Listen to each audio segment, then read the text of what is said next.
Assalamu alaikum. Long time no see. It has been quite a while since I've made a video.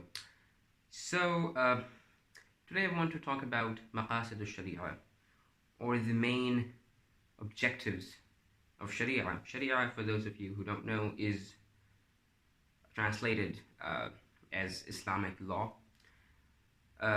So, what is meant by Maqasid Al-Shari'ah and why I want to talk about it today is because of something important, and that is that we as Muslim, as a community, as scholars, as practitioners of various fields of Islamic sciences, whether that be tafsir or Islamic finance or hadith or fiqh or maybe mantiq or falsafa, we tend to delve so much into the minute details, so micro issues, that we often forget the big picture that we are supposed to serve, or the big direction in which we are supposed to move.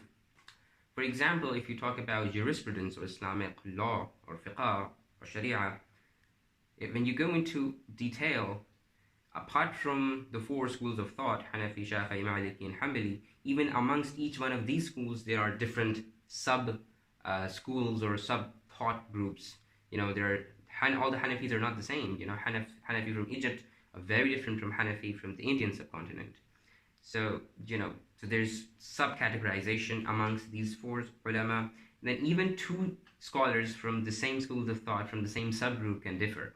And then apart from these four, there are other, of course, schools of jurisprudence, whether that be from Ibn Taymiyyah or anyone else. So what I'm trying to get at is, when you go into minute detail, people are arguing about the most little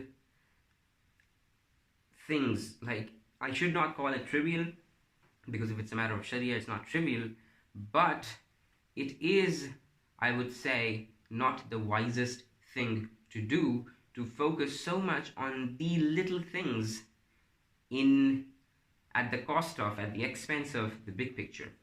So if you're still not getting what I'm trying to convey, what is Maqasid Al-Shari'ah? Maqasid Al-Shari'ah means, what is the objective of Sharia? What is the objective of Allah sending us the complete code of religion? Like, what are we supposed to believe, how we're supposed to live, what is supposed to be the law in terms of our personal living and the public life, etc., etc. So Maqasid Al-Shari'ah is advocated by some of the scholars, like Imam Ghazali and others. So essentially, there are 6 objectives of Sharia: the preservation of Iman, of faith, the preservation and enhancement and propagation of life, of intellect, of property, of progeny, and of honor. So faith, Iman, life, aql, intellect, progeny, property, and honor. So these are the 6 things which the Sharia is supposed to not just preserve, but enhance and propagate and advocate for. So whatever we do in name of Islam, or whatever we do as Muslims, should serve the bigger picture of helping or enhancing at least one of these 6 things. And as alhamdulillah, we're learning Islamic finance in our MBA in our legal Muslim University. So one thing our sir, Tariq Aziz sir, pretty cool teacher, was telling us the other day, is that Islamic finance has mostly had a very negative approach. We only talk about in terms of prohibitions. We only talk about in terms of what's not allowed, or what's bad, or what's wrong. Instead, we should have a positive approach in terms of what we should be doing, what is good. In terms of Maqasid Al-Shari'ah, in terms of objectives of the Sharia, we should be advocating for a finance and for corporate conventions and principles that help us enhance the quality of life, enhance the environment, enhance the welfare of human beings and the rest of the planet in ways that are innovative. If you look at the new movements, or I shouldn't call them new, but emerging movements, which talk about conservation of planet, of the environment, of the ecosystem, which talks about ethics, which talks about morality. These principles, these movements emerging, these conventions being set, Muslims are not championing this movement. Islamic finance is nowhere on the scene. Instead, once these become the norm, then we come running after and say, oh, this seems good, and we're Muslims, and we're not the terrorist tag, and we're not bad people, so we actually agree with this apparently good thing.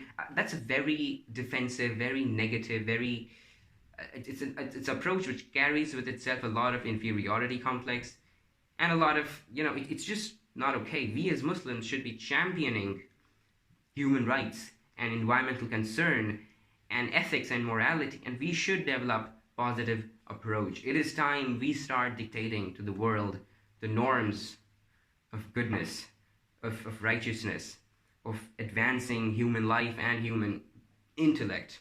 So as a student of Islamic finance, as a person who reads about and love talking about Islamic finance, and for those of you who are watching on LinkedIn especially, I think a lot of you are involved in academics, a lot of you are involved in actually practicing Islamic finance.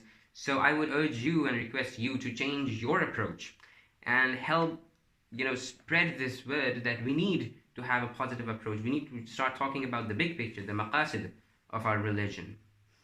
And yeah, that I want to leave you with that thought. I don't want to make this video any longer, and we can continue the conversation in the comment section.